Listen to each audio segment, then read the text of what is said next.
What is going on, folks? I like to do these driving videos because I have time for it. Anyways, man, so we're going to talk about Naruto real quick because it's often a show that I dump on a lot, depending on your perception, if you're following me online. And I wanted to explain that for you guys real quick, why I keep doing that. So let's just start off. I think Naruto... You saw that? Did you hear that? That Freudian slip came through. I should cancel the video. I should stop. I think Naruto is one of the greatest shonens I've ever seen, right? But it also came at an early point in my life before I was even exposed to much anime. It's not that I wasn't watching anime, but like I was not obsessed with anime. So I watched Dragon Ball Z's, I watched Naruto, I watched Gundam 00, I watched Zoids with the homie Bit Cloud and Liger Zero. So I consider myself a casual. You know, I just watched a couple shows I found interesting. Anyways, I was in college when I watched Naruto, and it really defined like a decade of media for me. I lived and breathed it. Married my wife. I was hitting her with that two palms like all the time. She hates being poked now. Never mind. Anyways, so Naruto for me is like the United States world reserve currency. When I watch another shonen, I often would compare it to Naruto. It's like my exchange rate. And if it's better than Naruto, that's a fantastic freaking thing. And if it's, if it's not, then it's just not, right? So, for example, I'm not gonna do that. I'm not gonna dump on My Hero Academia. Y'all don't deserve that. So, obviously, I'm a Naruto fan. I've read the entire Naruto manga. I've also read Boruto, right? I don't talk too much about Boruto, though. I don't talk too much about Boruto. But, so, for me, it's just something that I can talk about and use as a comparison because I know it intimately.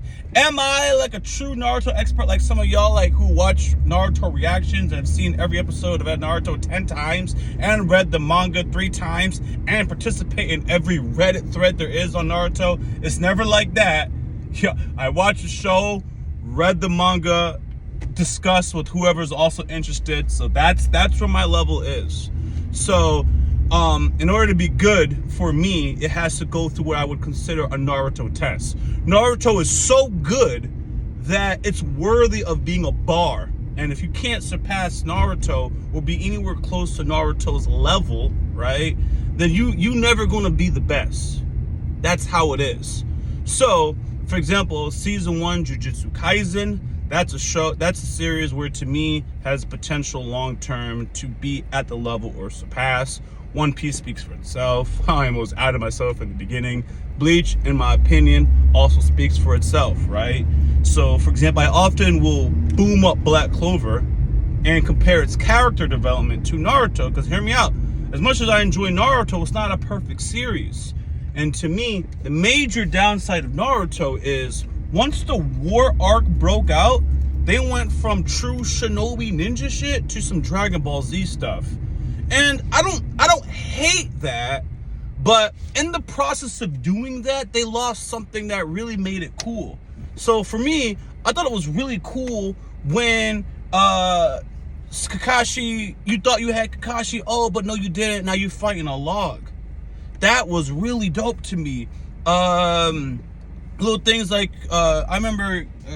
to the dude, I think it was a dude with 5 hearts, but y'all know the scene better than me.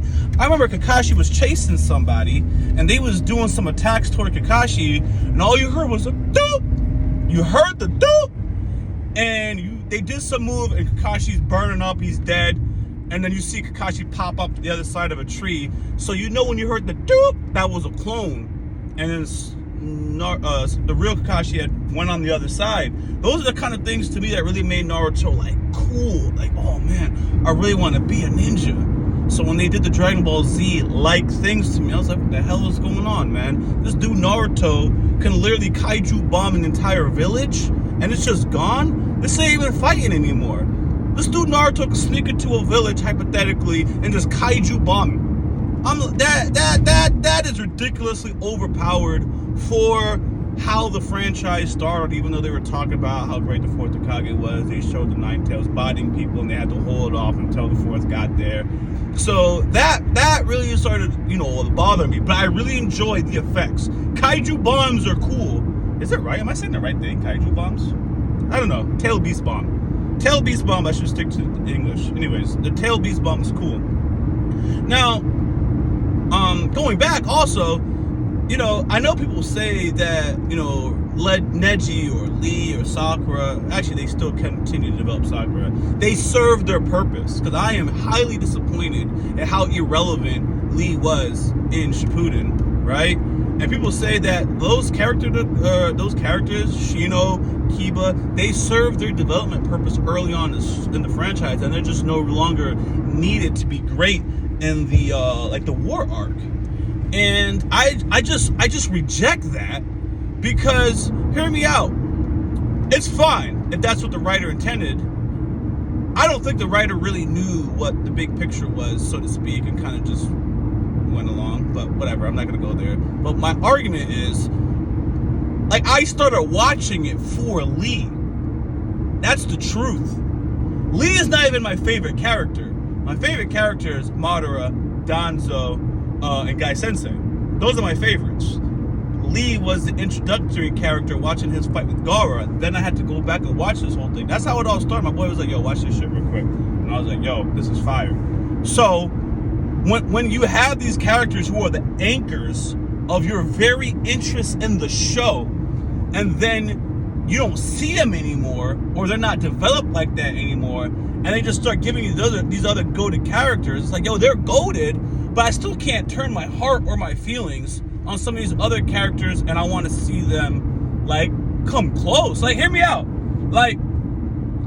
Lee, Neji, Tenten, Shikamaru, Hinata, I'm going to throw in Sakura too, alright? Kiba, Shino. If they even jumped Naruto, they don't stand a chance. They can't even jump this man. That's how ridiculously powerful, or how much they got left behind in the hierarchy.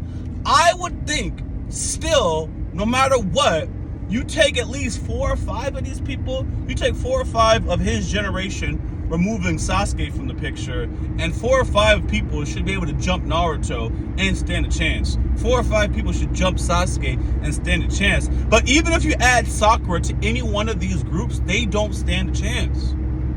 I'm even thinking of some of the elite Jonin. Kakashi, Yamato, you could throw them into those names that I just mentioned back in the day. I don't really think they got a chance. I really don't.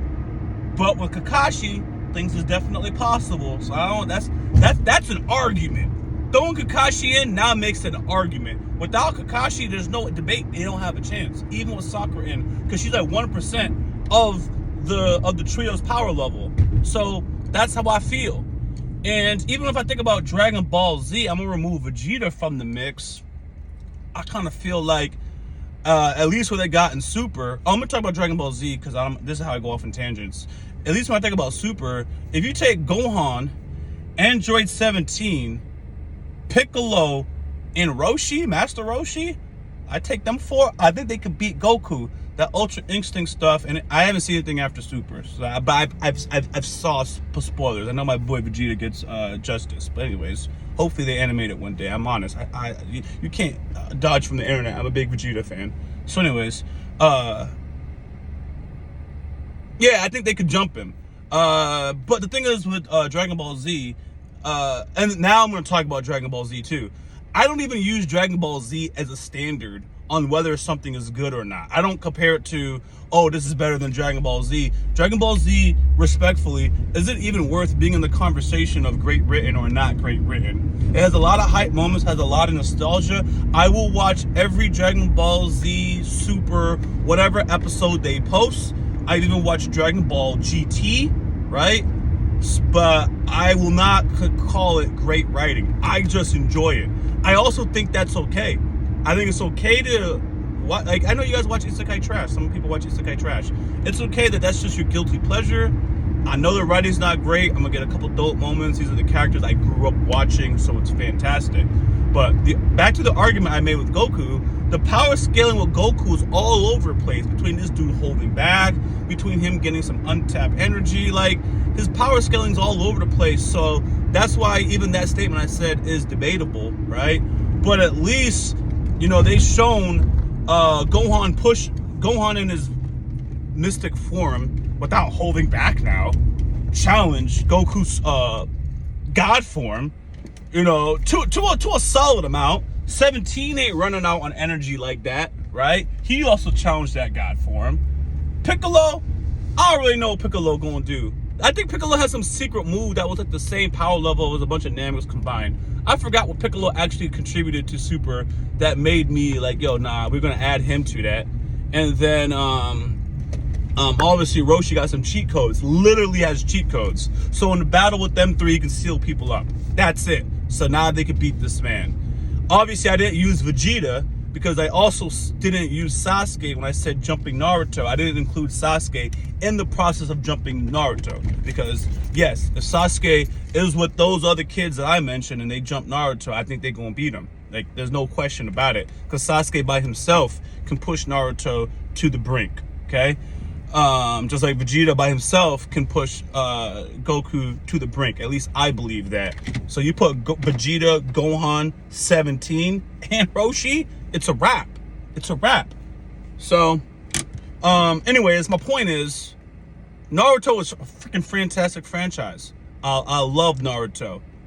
And the last thing is, you know, like how you can roast family but other people can't? Like, I watch Naruto on my own. There's not Naruto content. So I really can just truly be myself without like offending my current reactions, right? I'm gonna give you an example because there's the reality. I don't shit on shows. Even if I think it's mid, I won't shit on it. What I won't do is talk about it favorably.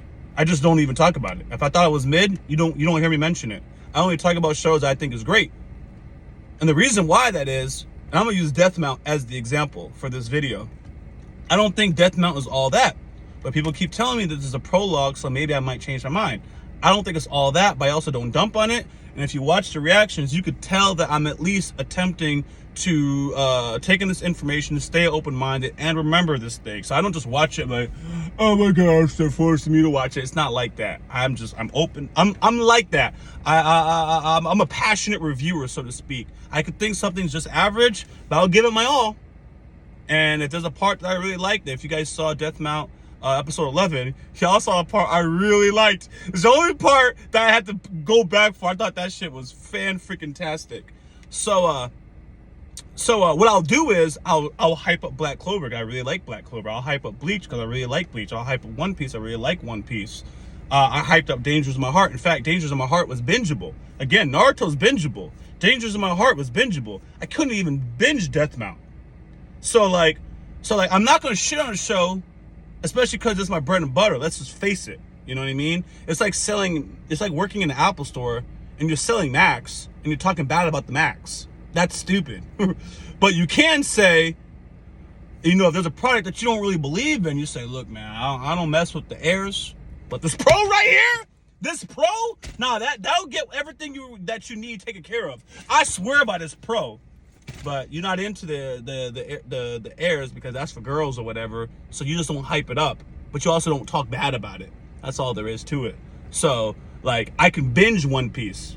And the reason why I'm mentioning that, because bread and butter or not, there are certain shows I'm incapable of binging, and Death Mount was one of them. I started Death Mount and Dangers in My Heart at the same time, and we started binging before even posting it, so I didn't even know what the public opinion was going to be. Dangers in My Heart was just bingeable, so we kept it going.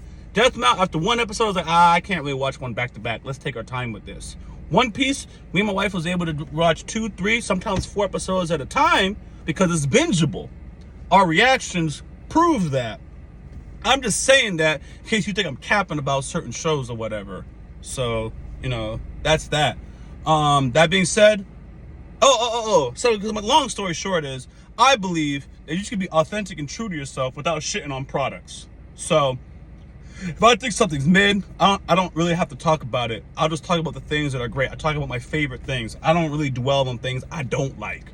That's just, aside from even you guys, that's how I live my life. If I don't like something, I don't talk about it, I don't think about it, whatever. Block that shit out and move on. I only focus on things I like because that's just how I live my life. And that carries on to content. It carries on to business. So the two of them are the same. But if I wasn't into this, I still wouldn't spend my time online shitting on things. Because if I did, you know who I'm going to track?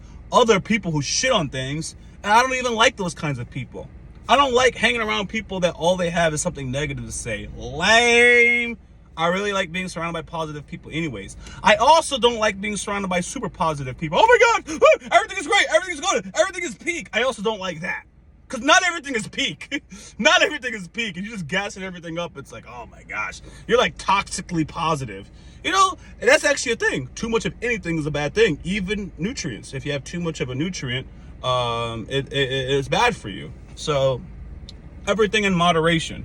So, even the negativity in moderation, healthy discussion, healthy criticism, but we don't have to shit on something. Like, I think I'm fair with Death Mount.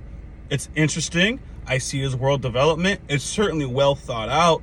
In my opinion, that show, the reason why it's not bingeable for me is it's so straightforward. Like, when a scene is happening, you don't even got to go, oh, what does he mean by that? Oh, what are the possibilities? And you start getting emotional. Something confusing happens, and the next character is like, Narihodo, I see exactly what's going on. This person did this person did that, and now he thinks that he's the one. Like, oh shit. There's no dumb characters. So you're just watching them have conversations and piece things together for you. That's why it's not as engaging, in my opinion. It's not. You just have to follow what they don't know, the characters don't know, and you just gotta try to piece it together. But that's my video. Thanks for watching, man. You guys know the deal. I post this heat early on. Well, nah, this is not a regular video. Why am I giving you the script? I post my videos. I'm active on Twitter. That's my call to action. So vibe with me there. I get a lot of my inspiration from you guys on Twitter, and then I make YouTube videos. So go ahead and interact with me with your negative takes. Gives me inspiration to make a video about you. I'm not gonna call you out. It's all love. I'm nothing without you guys. I'm just gonna be honest. So you go ahead and be you, and I'm gonna keep making these videos. Later, guys.